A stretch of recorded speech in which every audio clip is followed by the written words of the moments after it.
10 সেকেন্ডের মধ্যে ত্রিকোণমিতির এই ধরনের অঙ্কগুলো কিভাবে সমাধান করবে দেখে নাও। এই অঙ্কগুলো মাধ্যমিকে প্রচুর আসে। দেখো, দেওয়া আছে আমাদের cos 53 ডিগ্রি বাই সাইনটাকেও আমরা কি বানাবো, কস বানানোর জন্য সূত্র কি, সাইন 90 ডিগ্রি মাইনাস থিটা। তাহলে এইখানে লিখতে হবে সাইন 90 ডিগ্রি মাইনাস থিটার জায়গায় তাহলে কি লিখবো, এই যে 53 ডিগ্রি লিখে দাও।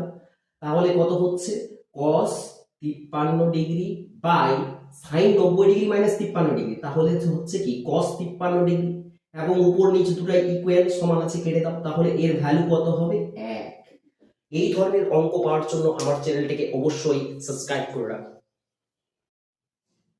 10 সেকেন্ডের মধ্যে ত্রিকোণমিতির এই ধরনের অঙ্কগুলো কিভাবে সমাধান করবে দেখে নাও। এই অঙ্কগুলো মাধ্যমিকে প্রচুর আসে।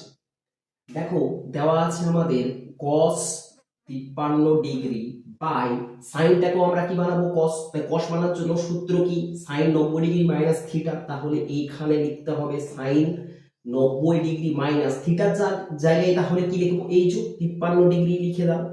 তাহলে কত হচ্ছে, cos 53 degree by sine 90 degree minus 53 degree, তাহলে হচ্ছে কি cos 53 ডিগ্রি, এবং উপর নিচে দুটাই ইকুয়াল সমান আছে, কেটে দাও। তাহলে এর ভ্যালু কত হবে, 1। এই ধরনের অঙ্ক পাওয়ার জন্য আমার চ্যানেলটিকে অবশ্যই সাবস্ক্রাইব করে রাখো।